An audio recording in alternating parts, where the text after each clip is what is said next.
திருவாசக அரண்மனைக்குத்தான் உங்களை அழைத்து வந்திருக்கின்றோம்.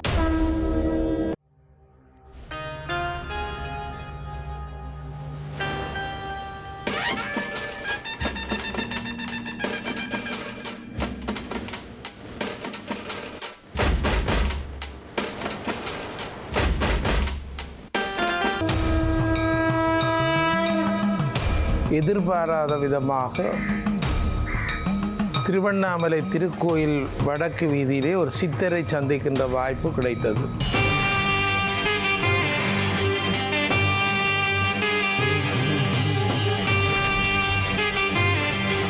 திருவாசகத்தை நேசிப்பவர்கள் யாழ்ப்பாணத்தைச் சேர்ந்தவர்கள். எனவே யாழ்ப்பாணத்திலே காற்றிலேயோ மழையிலேயோ நெருப்பிலேயோ அழியாமல் திருவாசகத்தை காப்பாற்றுகின்றார். இந்த ஆலயத்தினுடைய விமானம் முழுவதும் 108 சிவலிங்கம் தான் காட்சியளிக்கின்றது. இது வேறெங்கேயும் காண முடியாது. அதற்கப்பால் 108 சிவலிங்கம் இங்கே பிரதிஷ்டை செய்யப்பட்டிருக்கிறது. கருங்கல்லிலே கையால் ஒளி கொண்டு 21 இளைஞர்கள் 2 ஆண்டுகளாக இந்த திருவாசக பாடல்களை செதுக்கி இருக்கிறார். உலகத்திலேயே இப்படி ஒரு வித்தியாசமான கோயிலை காண முடியாது.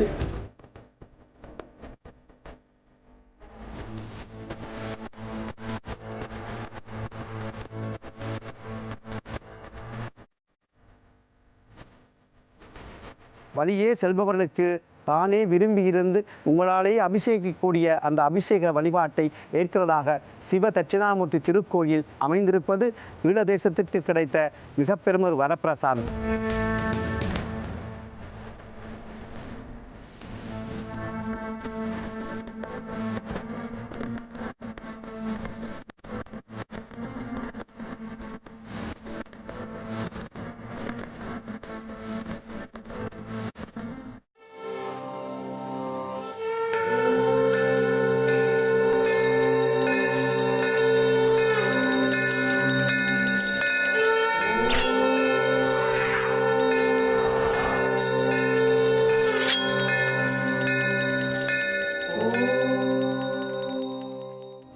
தமிழர்களுக்கு ஒரு உறவு பாலமாக இருக்கக்கூடிய ஐபிசி தமிழ் சொந்தங்கள் அனைவருக்கும் இனிமையான வணக்கங்கள். மற்றும் ஒரு தீப தரிசனம் நிகழ்ச்சியின் வாயிலாக உங்கள் எல்லோரையும் சந்திக்கிறதுல மிக்க மகிழ்ச்சி.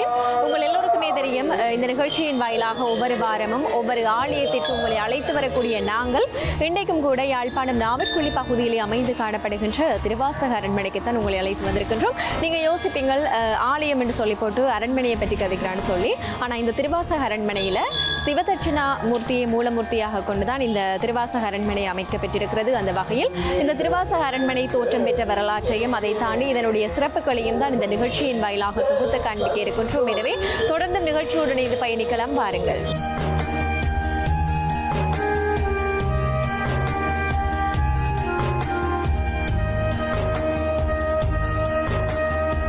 யாழ்ப்பாணத்தில் நாவற்குழியில் ஏனையின் பிரதான வீதியில் திருவாசகத்தை உயிர்ப்புடன் பேணும் வகையில் அமைக்கப்பட்டதுதான் இந்த சிவபூமி திருவாசக அரண்மனை.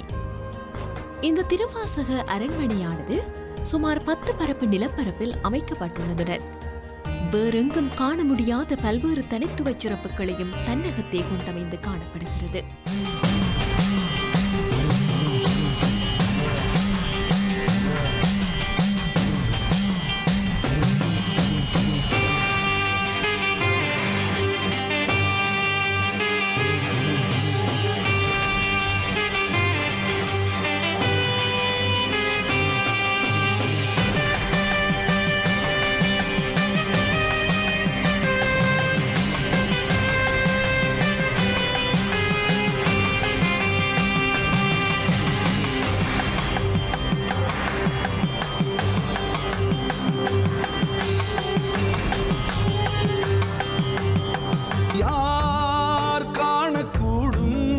ஜகத்தின் மாசிலா ஈசனின் ஜாலத்தை உருகுவார் உணரக்கூடும் உமது கோலத்தின் ஆழத்தை மாயத்தை. ஏகன் அவனென்று மொழி உரைத்தது, அநேகன் சிவனென்று விழிபடித்தது. அந்த முகம் வேறு, இந்த முகம் வேறு, சந்தமதில் சொல்வோம் மரனின் வரலாறு. கருணை பரிமாறு, கருணை பரிமாறு. யார் காணக்கூடும் ஜகத்தின் மாசிலா ஈசனின் ஜாலத்தை, முருகுவார் உணரக்கூடும் உமது கோலத்தின் ஆழத்தை மாயத்தை.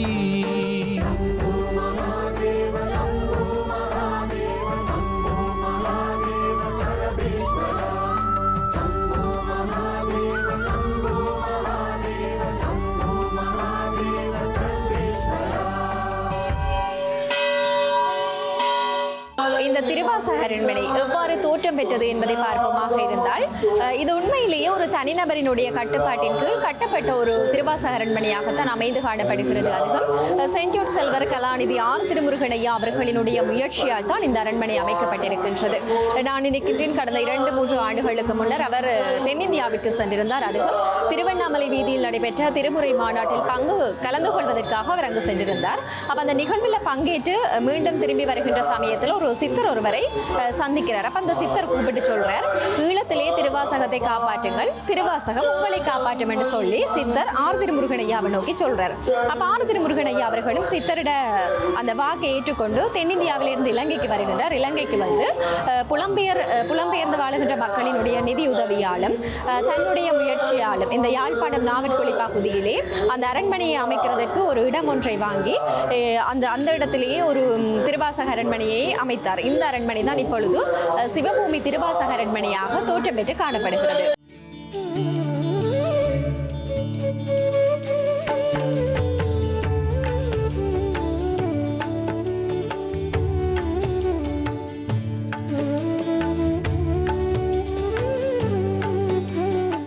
உலக புகழ் பெற்று விளங்கும் இந்த திருவாசக அரண்மனையானது ஒரு தனிநபரினுடைய கட்டுப்பாட்டின் கீழ் கட்டுமான பணிகள் மூலம் கட்டி முடிக்கப்பட்ட ஒரு அரண்மனையாக காணப்படுகிறது. சிவபூமி அறக்கட்டளையின் தலைவரும் தெல்லிப்பளி ஸ்ரீ துர்காதேவி தேவஸ்தான தலைவரும் பிரபல ஆன்மீக சொற்பொழிவாளருமான செயின்ட் ஜூட் செல்வர் கலாநிதி ஆர் திருமுருகனின் பெருமுயற்சியினால் இந்த சிவபூமி என்னும் பெயரிலான திருவாசக அரண்மனை நிர்மாணிக்கப்பட்டுள்ளது. கலாநிதி ஆர் திருமுருகன் ஐயா அவர்கள் கடந்த 2 வருடங்களுக்கு முன்னர் இந்தியாவின் திருவண்ணாமலை கோவில் வீதியில் இடம்பெற்ற திருமுறை மாநாட்டில் கலந்து கொள்வதற்கு சென்றிருந்தார். அந்த நிகழ்வில் பங்கெடுத்து சிறப்புரையாற்றிவிட்டு திரும்பிய போது சித்தர் ஒருவரை சந்திக்கின்றார். அந்த சித்தர் அவர்கள் கலாநிதி ஆர் திருமுருகனை நோக்கி, ஈழத்தில் திருவாசகத்தை காப்பாற்றுங்கள், திருவாசகம் உங்களை காப்பாற்றும் என்று கூறினார். அத்துடன் திருவாசகத்தை காப்பாற்றுவதற்கான முயற்சியை தொடங்கு, எல்லாம் நன்றாக நிறைவேறும் என்று குறிப்பிட்டார் சித்தர். சித்தரின் கூற்றை தெய்வ வாக்காக கருதிய கலாநிதி ஆர் திருமுருகனின் எண்ணத்தில் ஒளிபெற்றதே இந்த திருவாசக அரண்மனையாகும். அந்த வகையில் தென்னிந்தியாவிலிருந்து இலங்கைக்கு வந்த ஆர் திருமுருகன் ஐயா அவர்கள் புலம்பெயர் தேசத்தில் வாழும் இந்த சில உறவுகளினுடைய நிதி பங்களிப்பாலும் தன்னுடைய முயற்சியாலும் யாழ்ப்பாணம் நாவற்குழி பகுதியில் திருவாசகத்தை உயிர்ப்புடன் பேணும் வகையில் திருவாசக அரண்மனையை நிறுவினார். இந்த அரண்மனைதான் இப்பொழுது உலகெங்கும் பறந்து வாழுகின்ற மக்களை ஈர்க்கக்கூடிய வகையில் சிவபூமி திருவாசக அரண்மனையாக தோற்றம் பெற்று காணப்படுகிறது.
அனைவருக்கும் வணக்கம்.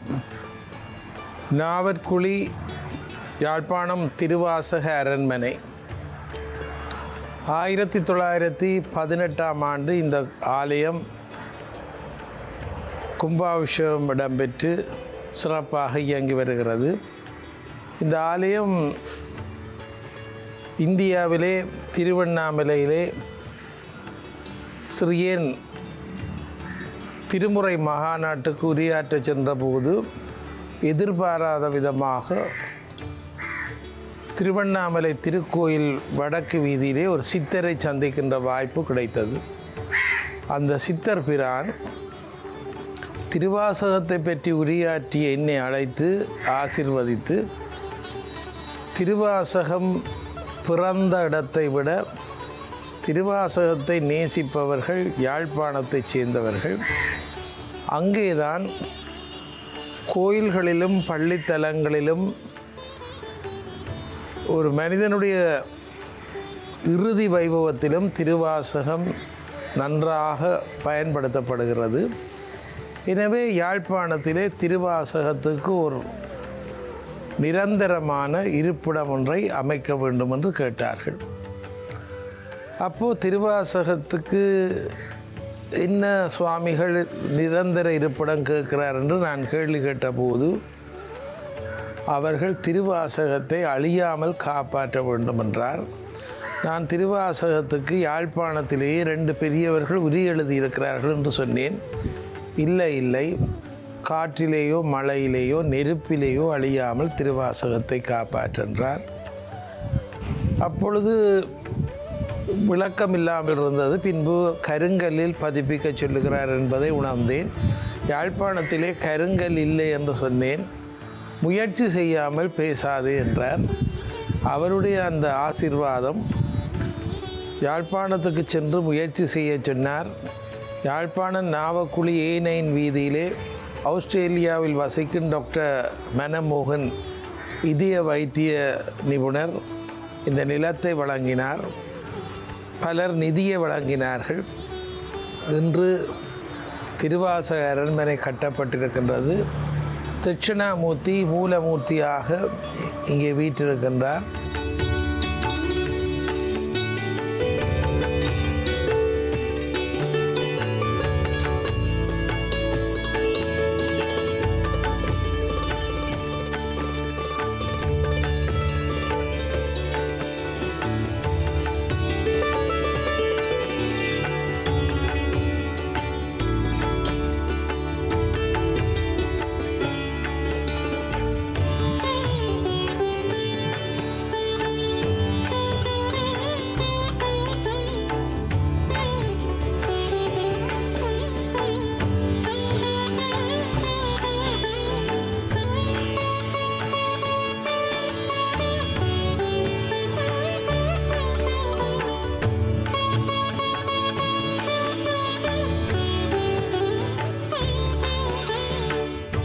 நமசிவாய. பஞ்ச அட்சர மந்திரங்களோடு சிவனை தொழுது வழிபடுகின்ற இனக்கூட்டமாக ஈழத்தினுடைய நாகவம்சமாக இருக்கக்கூடிய யாழ் கிழக்கு வடக்கு கிழக்காக இருக்கக்கூடிய பாரம்பரிய வழிபாட்டில் சிவபூமியாக கொள்ளத்தக்க ஈழதேசத்தின் அத்துணை பக்கங்களிலும் பஞ்ச இச்சரங்களை கொண்டிருந்தாலும் காலியிலே தொண்டீஸ்வரம் இன்னும் மறைக்கப்பட்ட ஒன்றாக இருக்கும் பொழுது இந்த பூர்வீக இனக்கூட்டத்தினுடைய நாகவம்ச இனக்கூட்டம் தன்னுடைய அடிப்படை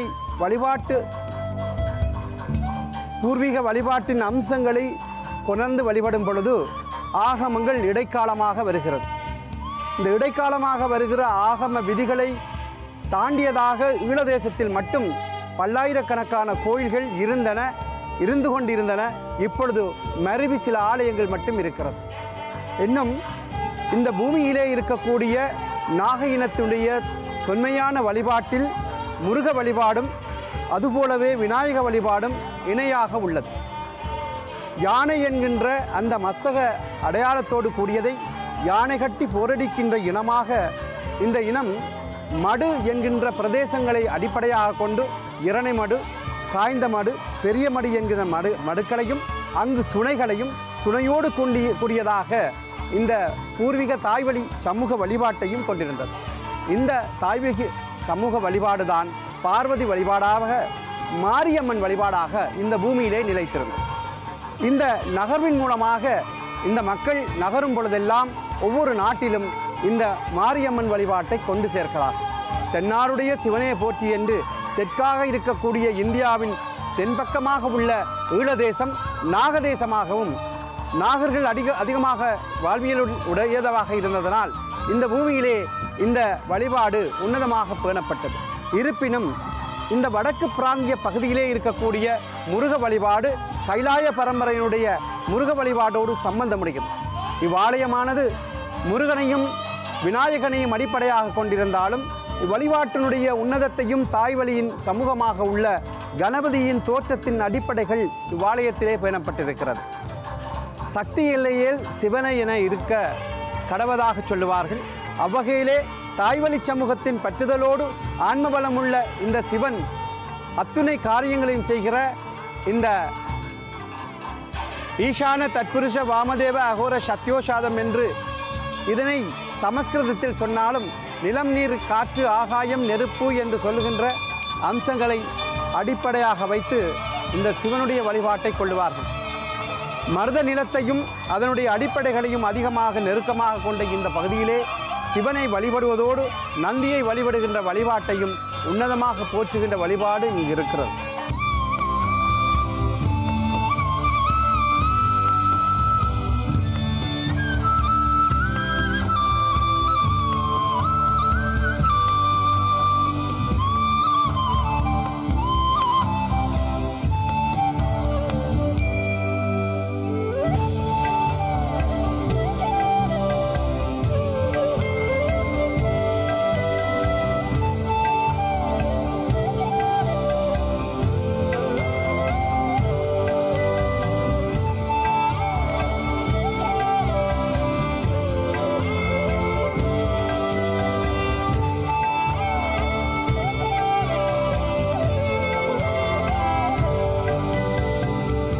சிவதட்சணாமூர்த்தியை மூலவராக கொண்டு விளங்கும் இந்த திருவாசக அரண்மனையில் தினமும் 3 கால பூஜை வழிபாடுகள் சிறப்பாக இடம்பெற்று வருகிறது. அதைவிட வியாழக்கிழமைகளிலேயும் கூட இங்கு சிறப்பு பூஜை வழிபாடுகள் சிறப்பாக நடைபெற்று வருகிறது.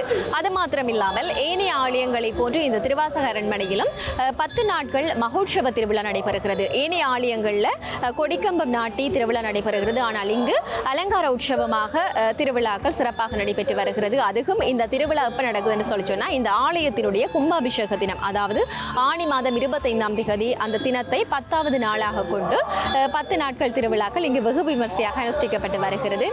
மேலும் சொல்ல போனால் சிவன் ராத்திரி தினத்திலும் கூட இங்கு விசேட பூஜை வழிபாடுகள் நடைபெற்று வருகிறது. அதைவிட இந்த பிரதோஷ காலங்களிலும் கூட இந்த திருவாசக அரண்மனையில் சிறப்பு பூஜை வழிபாடுகள் நடைபெற்று வருகிறது.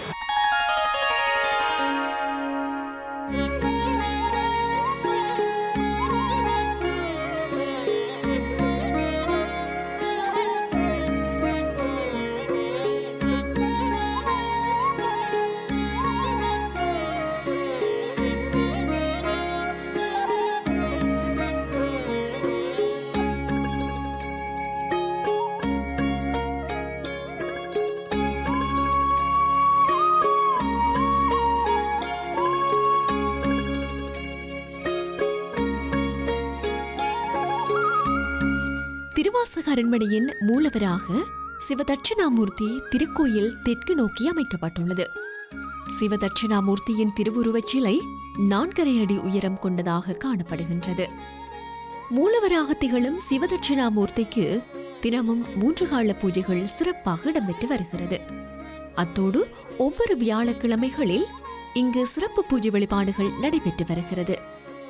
அது மாத்திரமில்லாமல் இந்த திருவாசக அரண்மனையிலும் கூட ஏனைய ஆலயங்களைப் போன்று திருவிழாக்கள் நடைபெறுகின்றன.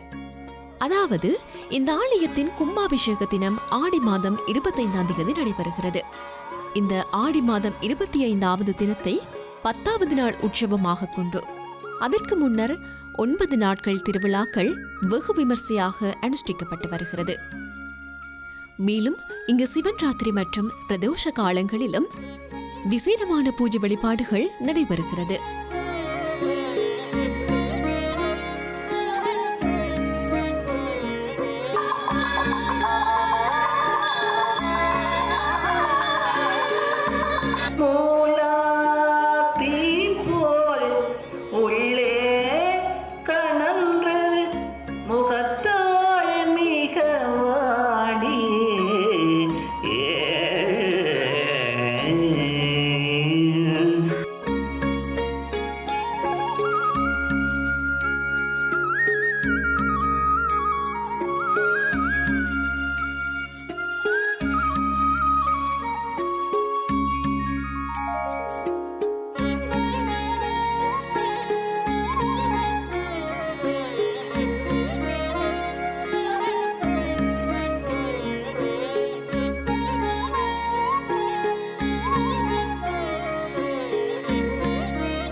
இந்த ஆலயம் வித்தியாசமானது. வாசல்லே ஒரு கருங்கல் ரதம் ஒன்று செய்யப்பட்டிருக்கிறது. இலங்கையிலே இப்படி ஒரு ரதம் இல்லை. இந்தியாவிலே மாமல்லபுரத்தில் இருப்பது போல கருங்கல் ரதம் உருவாக்கப்பட்டிருக்கிறது. இந்த ரதத்திலே திருவாசகத்தை படைத்த மாணிக்கவாசக பெருமானையும் சிவலிங்க பெருமானையும் நாம் அடியவர்கள் வாசலுக்கு வந்தவுடனேயே வணங்கச் செய்யக்கூடிய விதத்திலே செய்திருக்கின்றோம். அதே போல் இந்த ஆலயத்திலே மணிக்கூட்டு கோபுரம் கருங்கல்லால் செய்யப்பட்டிருக்கிறது. தமிழுக்கு எழுத்துக்களை அறிமுகம் செய்த அகத்திய முனிவரை இந்த ஆலயத்திலே கருங்கற்கோவில் கட்டி இருத்தி இருக்கின்றோம். மூலமூர்த்தி தட்சிணாமூர்த்தியாக இருந்தாலும் மேலே இந்த ஆலயத்தினுடைய விமானம் முழுவதும் 108 சிவலிங்கம் தான் காட்சி அளிக்கின்றது. இது வேறெங்கேயும் காண முடியாது. அதற்கப்பால் 108 சிவலிங்கம் இங்கே பிரதிஷ்டை செய்யப்பட்டிருக்கிறது. 656 பாடல்கள் இங்கே திருவாசகம் முழுவதும் கருங்கல்லிலே பதிக்கப்பட்டிருக்கிறது. உலகத்திலேயே இப்படி ஒரு வித்தியாசமான கோயிலை காண முடியாது. எல்லாமே இறைவனுடைய திருவருள் என்பதுதான் மிக முக்கியமானது.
இந்த ஆலயத்திலே ஒவ்வொரு வியாழக்கிழமையும் பக்தர்கள் தங்களுடைய கையாலேயே இங்கே இருக்கின்ற தேருக்கு பக்கத்தில் இருக்கின்ற தடாகத்திலிருந்து தண்ணீர் எடுத்து 108 சிவலிங்கத்துக்கு நேர்த்தி வைத்து தங்கள் கையால் அபிஷேகம் செய்கிறார்.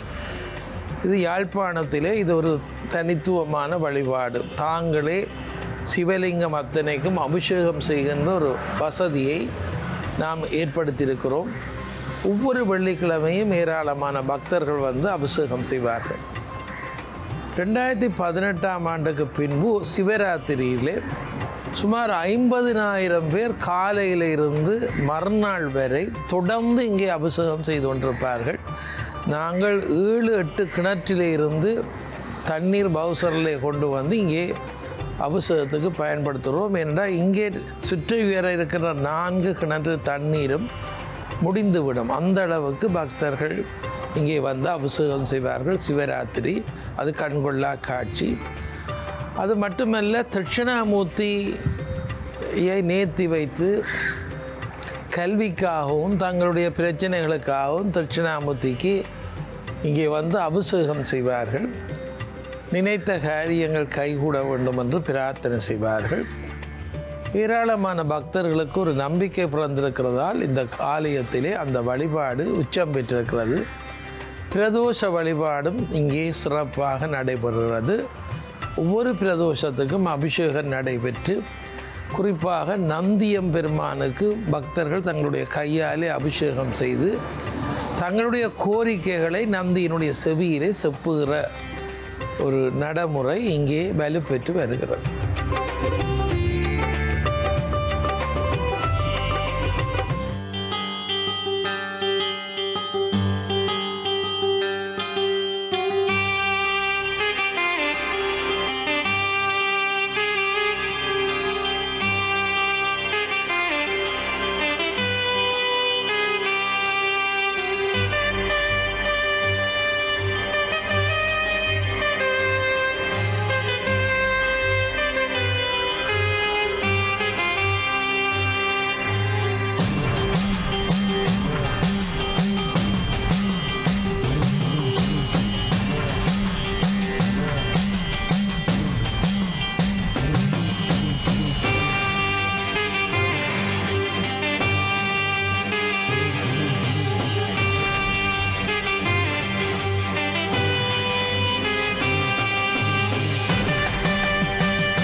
திருவாசக அரண்மனையிலே கருங்கல்லிலே கையால் ஒளி கொண்டு 21 இளைஞர்கள் 2 ஆண்டுகளாக இந்த திருவாசக பாடல்களை செதுக்கியிருக்கிறார்.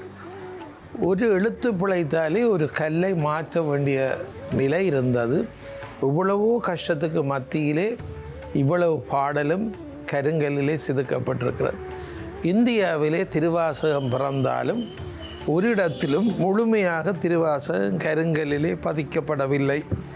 ஆனால் இந்த ஆலயத்திலே இந்த தெய்வீக பணி 2016ஆம் ஆண்டு ஜூலை மாதம் நிறைவேறியது. அதைவிட 12 மொழிகளிலே திருவாசகத்தினுடைய மொழிபெயர்ப்பிலே சிவபுராணத்தை மட்டும் நாம் இங்கே காட்சிப்படுத்தி இருக்கின்றோம். மலேசியாவைச் சேர்ந்த அன்பர்கள் திருவாசகத்தை 21 மொழியிலே இப்பொழுது மொழிபெயர்த்திருக்கிறார்கள். நாங்கள் 12 மொழியை காட்சிப்படுத்தி இருக்கின்றோம். எதிர்காலத்திலே அந்த 22 மொழியையும் காட்சிப்படுத்துவதற்கு திட்டமிட்டிருக்கிறோம். ஒவ்வொரு வியாழக்கிழமையும் இங்கே அன்னதானம் நடைபெறும். பக்தர்கள் வருகை தந்து அதே நேரத்திலே ஒவ்வொரு பௌர்ணமிக்கும் திருவாசக முற்றோதல் இடம்பெறுகிறது. சிங்கப்பூர், மலேசியா, இந்தியாவிலிருந்து ஏராளமான யாத்திரியர்கள் திருவாசக அரண்மனையை பார்ப்பதற்கு இங்கே வந்து கொண்டே இருக்கிறார்கள். பாடசாலை மாணவர்கள் சுற்றுலாவுக்கு வருகிற போதும் இந்த திருவாசக அரண்மனையை பார்ப்பதற்கு வருகிறார்கள். இது மனித காரியமல்ல, தெய்வத்தால் உருவானது என்பதுதான் எங்களுடைய தாழ்மையான அபிப்பிராயம்.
ஆகம விதிகளை தாண்டிய வழிபாடுகள் இன்னும் நிலை பெறுகிறது.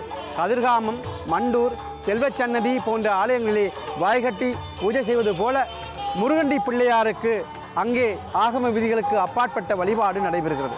அதுபோலவே இன்றைய இந்த நாவற்குழி பிரதேசத்திலே இருக்கக்கூடிய சிவ ஈச்சரமாக தட்சணாமூர்த்தி சனகசனாதன சனந்தன சனத்குமார்களுக்கு வேதங்களை கற்பித்தவராக இருந்து நாம் பூர்வீகமாக இதிகாச புராணங்களிலே கண்டு கொண்டாலும் ஈழத்திலே செந்திநாதர் ஐயர் என்கின்ற அந்த திருவாளர் இந்த வேதங்களை அறிந்துணர்ந்து தேவாரங்களையும் அறிந்துணர்ந்து தேவாரங்கள் தான் வேதத்தின் சாரம் என்பதை அறிந்ததற்கு ஒப்பாக இவ்வாலயத்திலே தேவாரங்கள் முதன்மை பெற்றதாக வழிபடப்படுகிறது.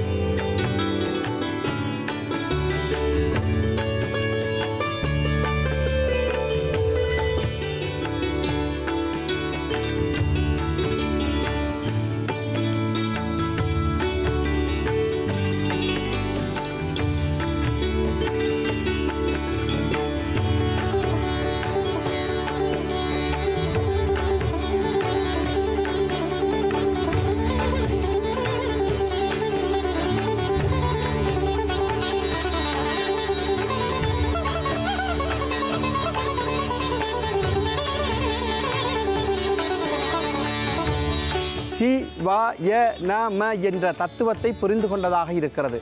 சிவம், சக்தி, ஆன்மா என்று பிரிந்திருந்ததில் புரிந்து கொண்டதற்கு பிறகு சிவமும் சக்தியும் ஒன்றாக உணர்ந்து கொள்ளுகிற ஆன்மா பிறகு அதை சிவ என்று அறியும்.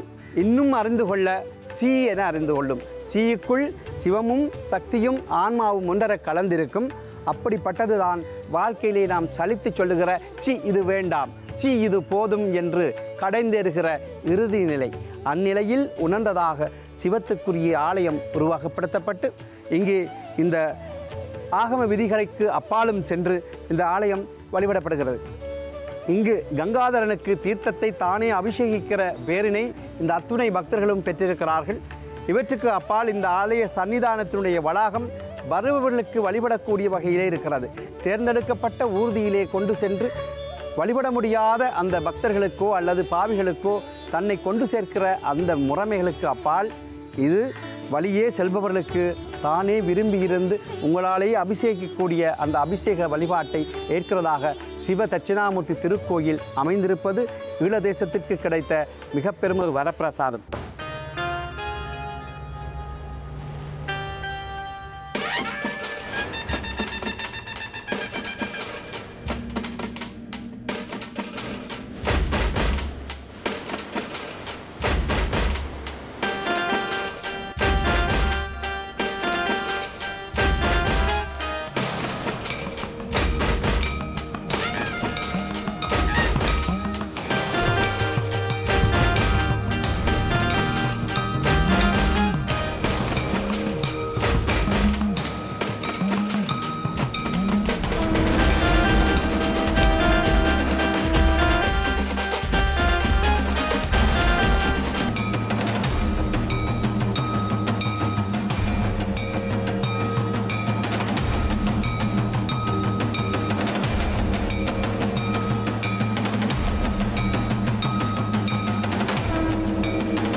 தட்சிணாமூர்த்தி திருத்தலத்தினுடைய இரு மரங்கிலும் பார்த்தீங்கன்னு சொல்லி சொன்னால் மாணிக்கவாசக பெருமான் அருளிய 51 திருப்பதிகங்களை உள்ளடக்கிய 658 திருவாசக பாடல்களும் கருங்கல்லினால் கையால் ஒளி கொண்டு செதுக்கப்பட்டு காட்சிப்படுத்தப்பட்டிருக்கிறது. அதுவும் அந்த காட்சி உண்மையிலேயே காண்பதற்கு ஒரு அரிதான காட்சி என்று தான் சொல்லலாம். அது மாத்திரமில்லாமல் இந்த அரண்மனையில் 108 சிவலிங்கங்களும் ஒருங்கே அமைய பெற்றிருக்கிறது. அதுவும் அந்த 108 சிவலிங்கங்களும் கருங்கல்லினால் அமைக்கப்பட்டிருக்கிறது. அது மாத்திரமில்லாமல் 108 சிவலிங்கங்களுக்கும் பக்தர்கள் தங்களுடைய கரங்களினாலே நீராபிஷேகம் செய்கின்ற வகையில் அமைக்கப்பட்டிருப்பதும் இதனுடைய இந்த திருவாசக அரண்மனையினுடைய சிறப்பினை வெளிப்படுத்தி நிற்கின்றது. மென்மேலும் சொல்ல போனால் இந்த திருவாசக அரண்மனைக்கு சிறப்பை எடுத்து எம்பும் வகையில் இந்த சிவபுராணம் 12 மொழிகளில் காட்சிப்படுத்தப்பட்டிருக்கிறது. அதுவும் கன்னடம், மலையாளம், தெலுங்கு, அரபு மொழி போன்ற 12 மொழிகளில் காட்சிப்படுத்தப்பட்டிருக்கின்றமையும் இந்த திருவாசக அரண்மனையினுடைய சிறப்பினை வெளிப்படுத்தி நிற்கின்றது.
இந்த கோயிலில் வானுயர்ந்த 5 அடுக்கு விமானத்தில் சிவலிங்கங்கள் கவின்மிளிர காட்சி தருகின்றன. சிவதட்சிணாமூர்த்தி திருக்கோயிலின் இரு மரங்கிலும் மாணிக்கவாசகரால் அருளப்பட்ட 51 திருப்பதிகங்களை உள்ளடக்கிய 658 திருவாசக பாடல்களும் கருங்கல்லில் கையால் ஒளிகொண்டு செதுக்கப்பட்டு காட்சிப்படுத்தப்பட்டுள்ளமை வேறெங்கும் காண முடியாத ஒரு அற்புத திருக்காட்சியாக விளங்குகிறது. அது மாத்திரமின்றி கருங்கல்லில் உருவாக்கப்பட்ட 108 சிவலிங்கங்கள் அரண்மனை பிரகாரத்தில் பிரதிஷ்டை செய்யப்பட்டுள்ளதுடன் மேற்படி சிவலிங்கங்களுக்கு அடியவர்கள் தங்களின் கரங்களால் அபிஷேகம் செய்யும் வகையில் அமைய பெற்றிருப்பதும் இவற்றின் சிறப்பினை வெளிப்படுத்தி நிற்கின்றது. திருவாசக அரண்மனைக்கு மென்மேலும் சிறப்பு சேர்க்கும் வகையில் சிவபுராணம், சிங்களம், மலையாளம், கன்னடம், தெலுங்கு உள்ளிட்ட 11 மொழிபெயர்ப்புகள் கருங்கல்லினால் கையால் ஒளிகொண்டு செதுக்கப்பட்டு காட்சிப்படுத்தப்பட்டுள்ளன. அது மாத்திரமில்லாமல் சிவதட்சிணாமூர்த்தியின் திருவுருவச் சிலை முன்பாக 21 அடி உயரத்தில் அழகிய கருங்கற் தேர் பல்வேறு கலையம்சங்களுடன் கூடிய வகையில் அழகுற உருவாக்கப்பட்டுள்ளது. மேலும் குறித்த தேருக்கு மேலாக சைவ சமயத்தின் முழுமுதற் கடவுளான சிவபெருமான் மற்றும் திருவாசகம் அருளிய மாணிக்கவாசக நாயனார் ஆகியோரின் உருவச்சிலைகள் நிறுவப்பட்டுள்ளன. இந்த தேரின் முன்பாக கருங்கல்லால் ஆன பெரிய நந்தி அமைந்துள்ளது.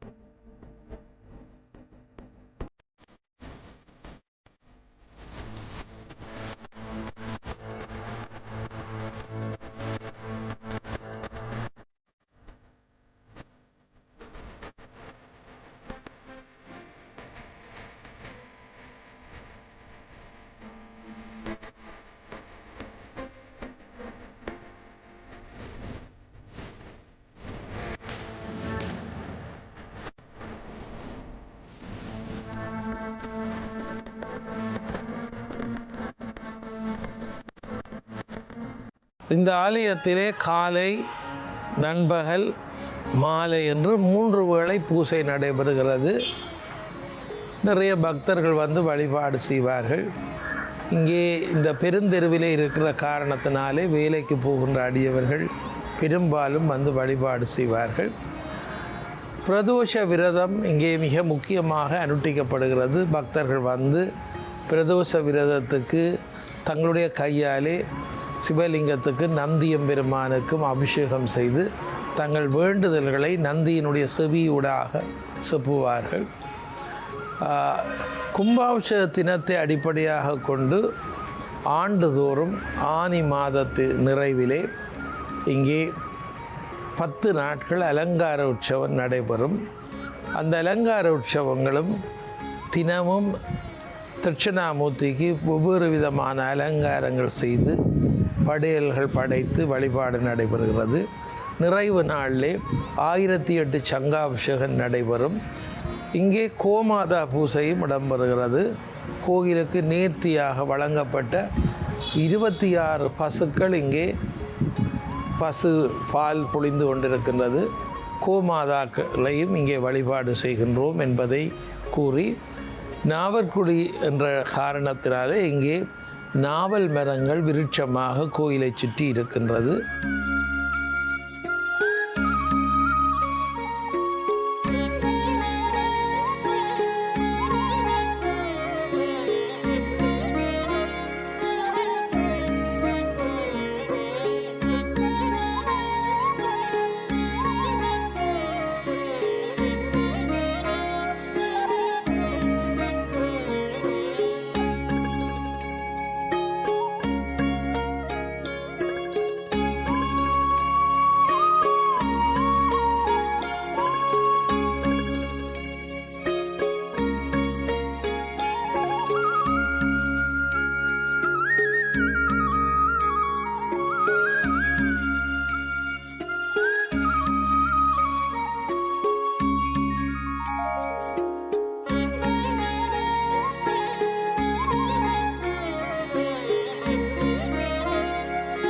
திருவாசகத்துக்கு உருகாதோர் ஒரு வாசகத்துக்கும் உருகார் என்பது முதுமொழி. இதனால் தான் தமிழில் சிறந்த இலக்கியங்களின் வரிசையில் திருவாசகத்துக்கு தனியிடம் உண்டு. அந்த வகையில் இவ்வளவு சிறப்புகள் பொருந்திய திருவாசகத்தை பேணி பாதுகாக்கும் பொருட்டு முதலாக இலங்கையில், அதுவும் யாழ் மண்ணில் மிக பிரம்மாண்டமான முறையில் இந்த சிவபூமி திருவாசக அரண்மனை நிர்மாணிக்கப்பட்டுள்ளமை யாழ் மண்ணுக்கு கிடைத்த மிகப்பெரிய பொக்கிசமாகும்.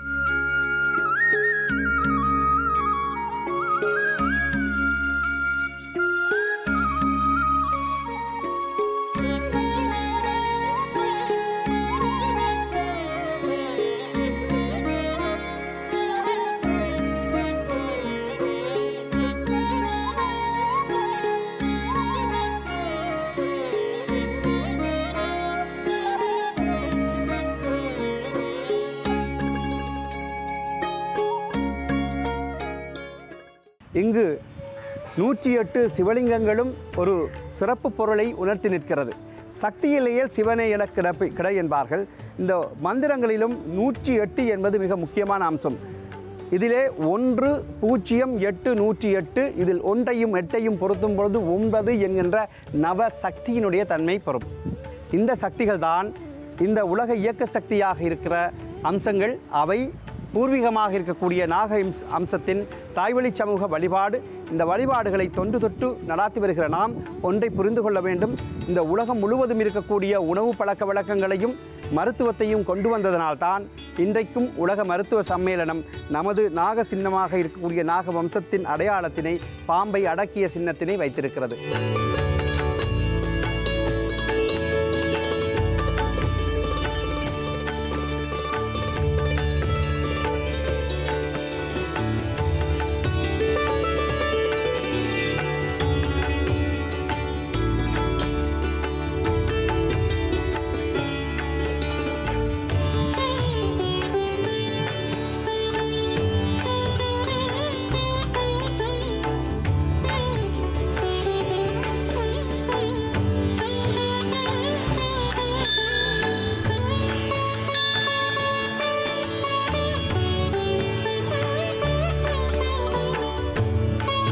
இதனுடைய சிறப்பம்சங்களிலே அந்த சுவாமிக்கு மேலே இருக்கக்கூடிய அந்த பெரும் திருவாசியாக இருக்கக்கூடிய யாழியினுடைய போக்கு, அந்த அம்சம். இந்த யாழி என்பது மிருகங்களிலேயே மிகவும் பயங்கரமாக 10 யானைகளை அடக்கக்கூடியதாக இருந்த இந்த யாழியை இசையினாலே கட்டுப்படுத்தி இருக்கிறார்கள். இசை மூலமாக ஒரு போர் செய்கிற ஒரு தந்திரத்தை அறிந்த நாகர்கள் இசையினாலே இந்த மிருகங்களை அடக்கி அழித்து அவற்றினை கட்டுப்படுத்தி இருக்கிறார்கள். அதனுடைய அடிப்படையிலே தான் இங்கே அந்த யாழியை அந்த இறைவனுக்கு பின்பே கட்டுப்படுத்தியதாக அடையாளப்படுத்துகிறார்கள். இதுபோன்ற யாழி எல்லா ஆலயங்களும் ஏற்கப்பட்டிருக்கிறது. பிற்காலத்திலே வந்த இந்த சிற்ப வழிபாடுகளோடு கூடிய இறை வழிபாட்டிலே கல்வி கிரக வழிபாட்டுக்குள் ஒவ்வொன்றிலும் பாம்பை கொண்டு வந்திருக்கிறார்கள். நாகர்கள் என்ற பூர்வீக இந்த ஞான மக்கள் ஏற்றுக்கொள்வதற்காக இறைவனுடைய தலைக்கு மேலும் கழுத்திலும் இன்னும் இடுப்பிலும் கைகளிலும் நாகத்தை கொண்டு வருவதனுடைய நோக்கம் எம்மின மக்களாக பூர்வீக தமிழர்கள் அவற்றை ஏற்றுக்கொள்ளவும் அந்த பிற நாடுகளிலிருந்து எமக்கு வந்த மூதாதையர்களாக இருந்து அவர்கள் கொண்டு வந்த இந்த வைதிக வழிபாடுகளோடு இதிகாச புராணங்களுக்குள்ளே திணிக்கப்பட்டதாக இருக்கக்கூடிய பல்வேறு வழிபாடுகளுக்கு முன்னதாக இருந்த நடுகள் வழிபாடோடு கூடிய நவீன வழிபாடு நாக வம்சத்தினுடைய வழிபாடு என்பதனை அறிவிடுவோம்.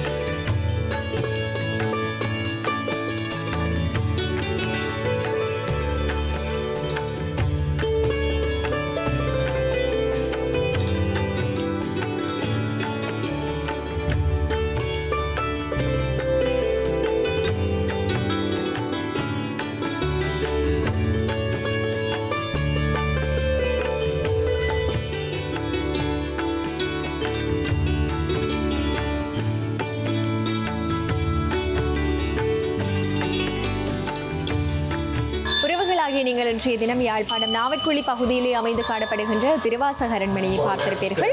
குறிப்பாக இந்த அரண்மனை தோற்றம் பெற்ற வரலாற்றையும் அதை தாண்டி இந்த திருவாசக அரண்மனையினுடைய சிறப்புகளையும் இந்த நிகழ்ச்சியின் வாயிலாக தொகுத்து காண்பித்திருந்தோம். கண்டிப்பாக இந்த நிகழ்ச்சி உங்கள் எல்லோருக்குமே பயனுள்ளதாக அமைந்திருக்கும் என்ற நம்பிக்கையில் இதே மாதிரி மற்றொரு சிறப்பான நிகழ்ச்சியில் உங்கள் எல்லோரையும் சந்திக்கும் வரை உங்களிடமிருந்து விடைபெற்று செல்ல நான் நோமிகா சாந்தகுமார். நன்றி, வணக்கம் நேர்களே.